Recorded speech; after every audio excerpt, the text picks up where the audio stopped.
Kwa matokeo haya Simba wamekwenda kukusanya kitu ambacho kinakwenda kuisaidia yenyewe kuweza kufika katika hatua zile nzuri kabisa za kuweza kutangaza ubingwa na kuweza kukompiti na Young African. Kama Fountain Gate wangeweza kuwa na uhimili kuanzia dakika ya kwanza walivyokuwa wameanza kucheza mpaka dakika ambazo wameanza kuruhusu goli, inaonekana kabisa kwamba Simba wangepata wakati mgumu zaidi, lakini yote katika yote tunakuja kuona kwamba tayari wao kisaikolojia washapotea, wapo katika chini kabisa ya msimamo wa ligi, lakini pia washaanza kupoteza tumaini la wao kuweza kukompiti katika top 10 ambayo ilishazoeleka kwa misimu mitatu nyuma walikuwa wakiwa hawabanduki katika hizo nafasi. Kwa hiyo hii pia psychological problem ambayo inawakabili Fountain Gate imekuwa pia ni silaha nzuri kwa upande wa Simba ambao wao mentality. Bana, 90 dakika zimetamatika. Klabu ya Wekundu wa Msimbazi Simba imeondoka na ushindi mzuri kweli kweli. Hii ndio Simba ya kimataifa, hii ndio Simba ya ubingwa, hii ndio Simba ambayo haitaki masara, inasema haicheki na kima, itakuja kuvuna na mabua bila huruma. Fountain Gate wameshughulikiwa na wako kwenye ile hatari ya kupoteza mwelekeo na kushuka daraja.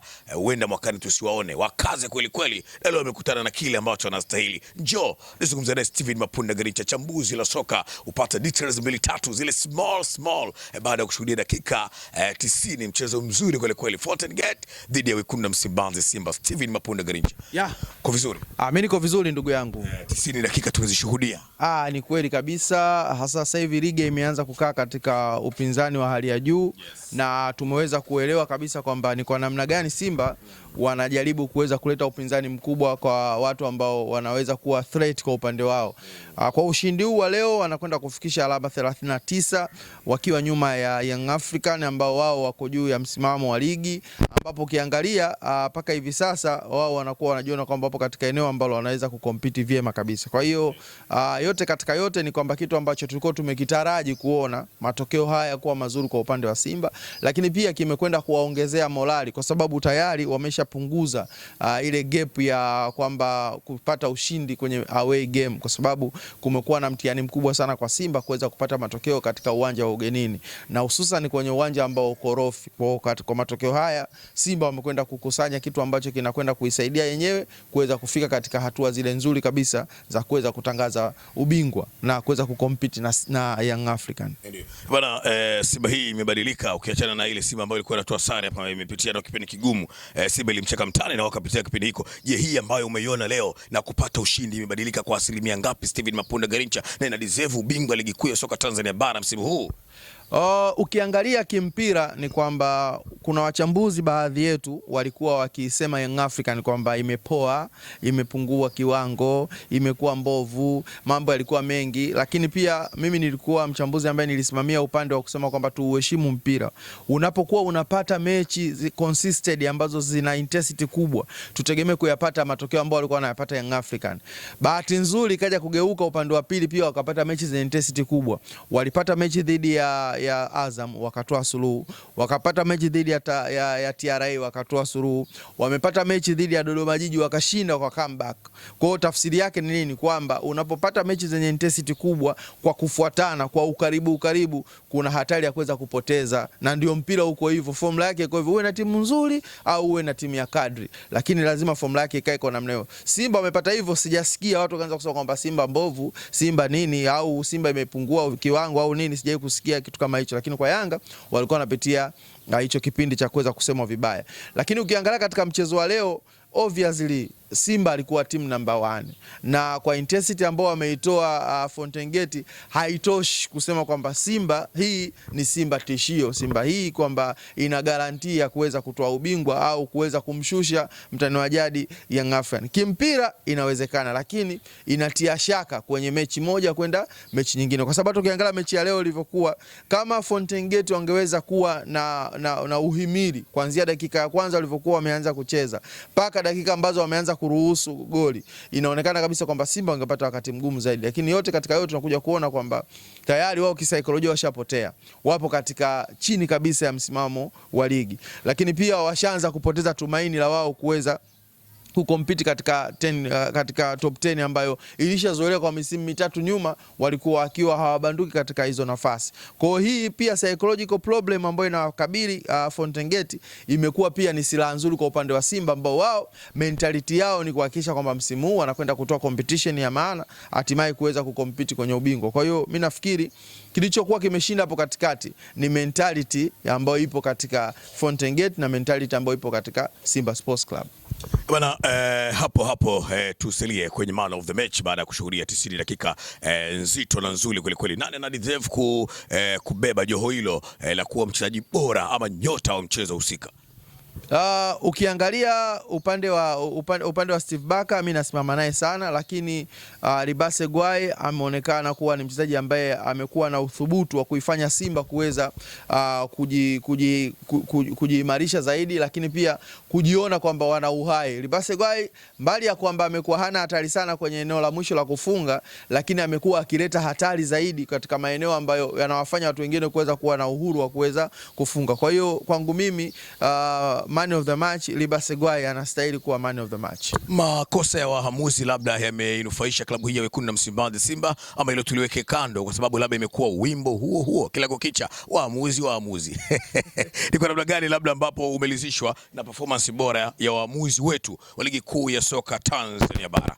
Yani hii tatizo la waamuzi limekuwa ni tatizo sugu, na hususan katika timu ambazo zimekuwa timu kubwa, kumekuwa na sintofahamu nyingi sana, lakini nafikiri ni pressure ambayo inatengenezwa na fan base kubwa waliokuwa nazo hizi timu kubwa. Ni makosa ambayo yamekuwa yale. Kwa hiyo kuendelea kuyazungumzia inakuwa ni vitu ambavyo unarudia mwandiko kila saa. Lakini pia katika eneo hilo inatakiwa kwamba kwa msimu ujao lazima kanuni ziboreshwe zaidi, hususan katika maeneo ambayo wanapanga waamuzi, lakini pia katika maeneo ambayo wao wanaingia katikati ya pichi kwa ajili ya kuweza kutafsiri sheria 17 za soka. Hili shida imekuwa ni shida kubwa sana. Paka imefika kipindi sasa ukiulizwa kuhusu waamuzi, jibu lako la msingi inakuwa kama ulivyoona. Yani ndio jibu la msingi. Vipi kuhusu waamuzi? Kama ulivyoona. Kwa sababu ni nini? Ni kitu ambacho anasema as usual as normal.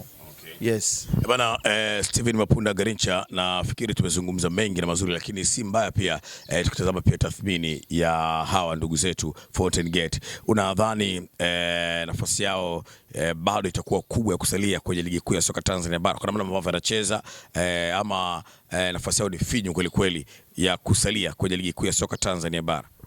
Naiona hatari zaidi kwa upande wake. Naona kwamba wakiwa wana compete kuweza kusalia kwenye ligi kuu, lakini pia huenda ikarudia kama ilivyokuwa katika msimu uliopita, waliweza kucheza playoff ile kuweza kusalia katika ligi kuu. Na msimu pia naona hatari hiyo pia, kwa sababu ukiangalia katika eneo lao ambao wapo, unaona kabisa wapo katika hatari kubwa sana ya kuweza kushuka daraja. Kwa hiyo ina maana kwamba natakiwa waweze kujitahidi kuweza kukusanya alama za kutosha zaidi kuweza kusalia katika eneo hilo, lakini pia kuweza kujiwekea uhakika wa kuto kucheza playoff, kwa sababu unapokuja kucheza playoff, vipi ukija ukikosa hiyo nafasi, maana yake ni kwamba atakuja kukuta kama ile ambayo yalimkuta Mbeya City.